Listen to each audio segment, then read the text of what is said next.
Big TV భక్తి సమాచారం WhatsApp ఛానల్లో జాయిన్ అవ్వండి. అన్ని విశేషాలు ఎప్పటికప్పుడు తెలుసుకోండి. ప్రేక్షకులందరికీ నమస్కారం.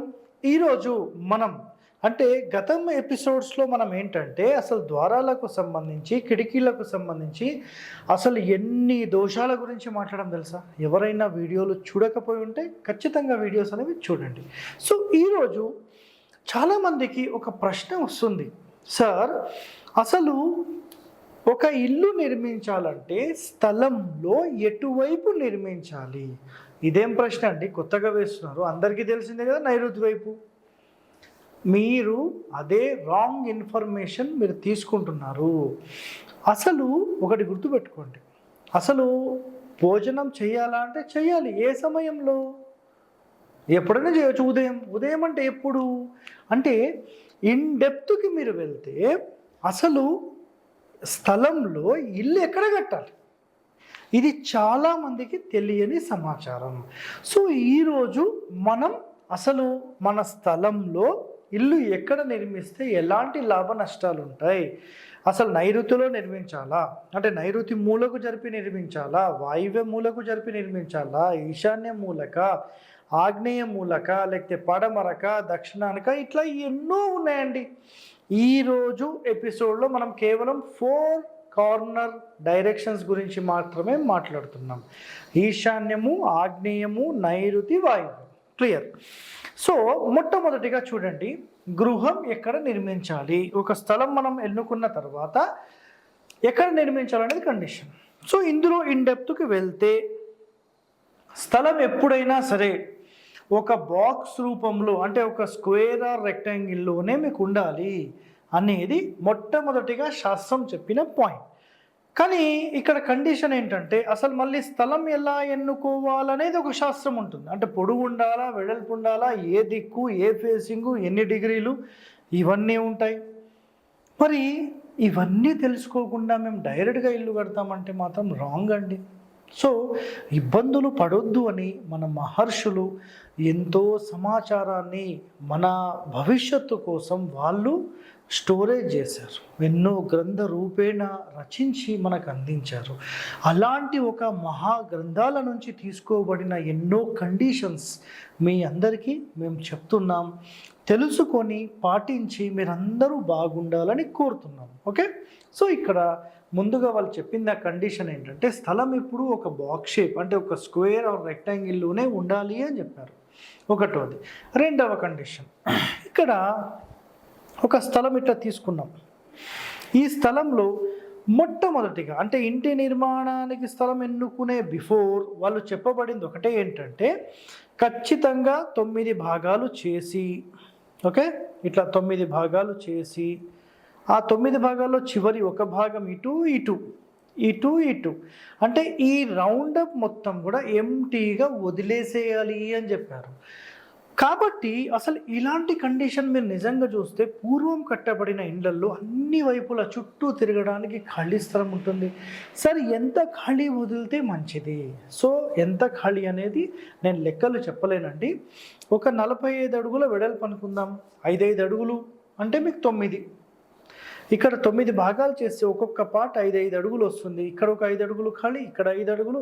ఒకవేళ పొడవు 54 ఉందనుకోండి, అప్పుడు ఆటోమేటిక్గా పీసెస్ చేస్తే మీకు 9 భాగాలు చేస్తే ఇక్కడ ఒక 6, ఇక్కడ ఒక 6, ఈ విధంగా వచ్చేస్తుంది. సో ఈ విధంగా మనం ఏంటంటే ముందుగా పిశాచ స్థానము, పైశాచ స్థానము అంటే ఈ యొక్క చివరి భాగాలలో ఎట్టి పరిస్థితిలో ఇంటి నిర్మాణం చేయకూడదు అనేది శాస్త్రం చెప్పిన పాయింట్. ఇందులో ఖచ్చితంగా మనం పాటించాల్సిన నియమం అయితే కార్నర్స్ అసలు ముట్టనే కూడదు, ఎలాంటి నిర్మాణాలు చేయొద్దు.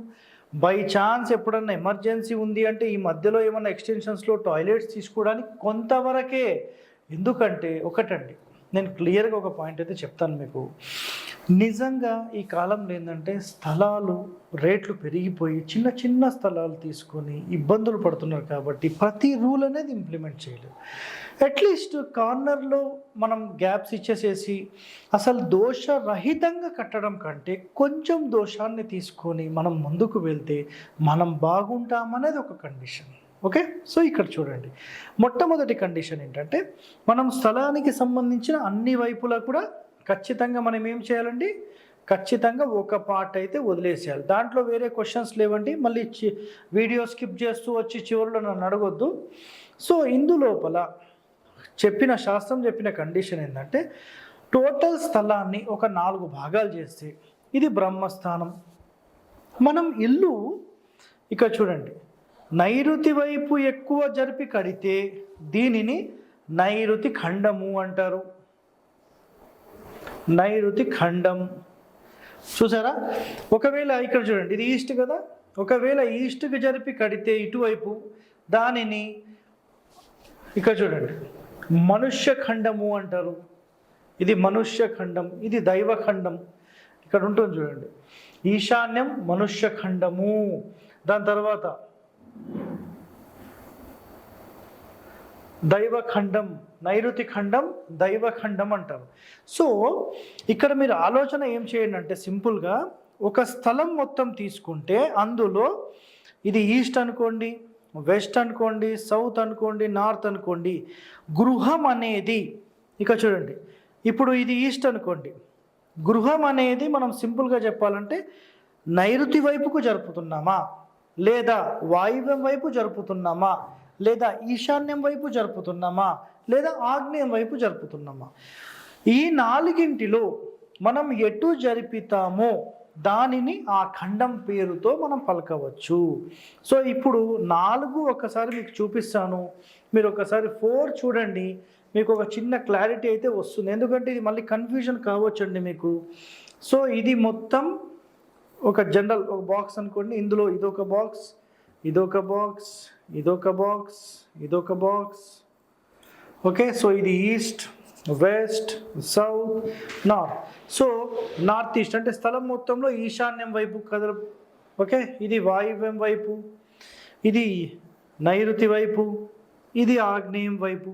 సో ఇది ఆగ్నేయం వైపు అన్నప్పుడు దీన్ని ఏమంటారు, ఆగ్నేయ ఖండము, నైరుతి ఖండము, వాయువ్య ఖండము, ఈశాన్య ఖండం. ఖండం అంటే ఏం లేదండి, స్థలం మొత్తంలో మన ఇంటిని వాయువ్యానికి జరిపితే వాయువ్య ఖండం, నైరుతికి జరిపితే నైరుతి ఖండం, ఆగ్నేయానికి జరిపితే ఆగ్నేయ ఖండం, ఈశాన్యానికి జరిపితే ఈశాన్య ఖండం. అయితే ఇది సింపుల్గా మీకు ఇక్కడ క్లారిటీ ఇచ్చేస్తాం చూడండి. మొట్టమొదటిగా స్థలం ఇలా ఉండాలనేది క్లారిటీ ఇచ్చేసాం, 9 భాగాల్లో ఒక భాగం వదిలేసారని క్లారిటీ ఇచ్చేసాం. ఈశాన్యం మనుష్య ఖండం అంటారు, స్థిరవాస్తు పురుషుడి శిరోభాగం, ఇది తల భాగం. సో గృహ నిర్మాణానికి ఇది నంబర్ 1. చాలామంది వాస్తు పరిపూర్ణంగా నేర్చుకొని మహానుభావులు ఈశాన్యానికి జరిపి ఇల్లు కట్టొద్దు అని చెప్తున్నారు. ఇది 100% బ్లండర్ మిస్టేక్. ఖచ్చితంగా ఈశాన్యం వైపు జరిపి కట్టొచ్చు, నైరుతి వైపు జరిపి కట్టొచ్చు, ఆగ్నేయం వైపు తప్పు అవుతుంది, వాయువ్యం వైపు తప్పు అవుతుంది. క్లియర్, ఇది గుర్తుపెట్టుకోండి. స్థలంలో మన ఇల్లు ఎటువైపుకు జరిగి కట్టాం, సాధ్యమైనంత వరకు అందరికీ తెలిసిందైతే నైరుతి వైపుకే కదండి.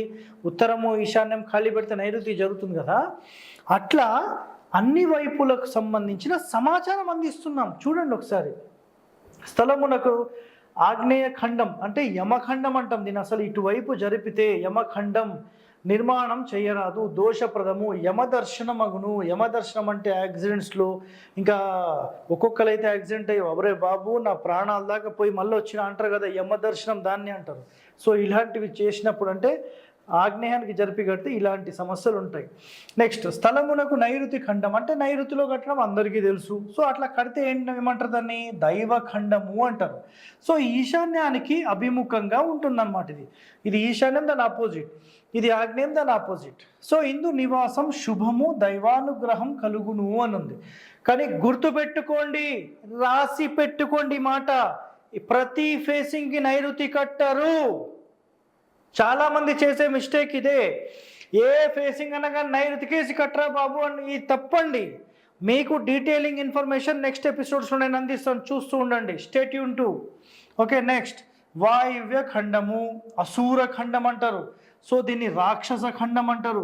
సో ఇంకా యమఖండానికి అభిముఖంగా ఉంటుంది. ఇక్కడ గృహ నిర్మాణం అయితే సూటబుల్ కాదు.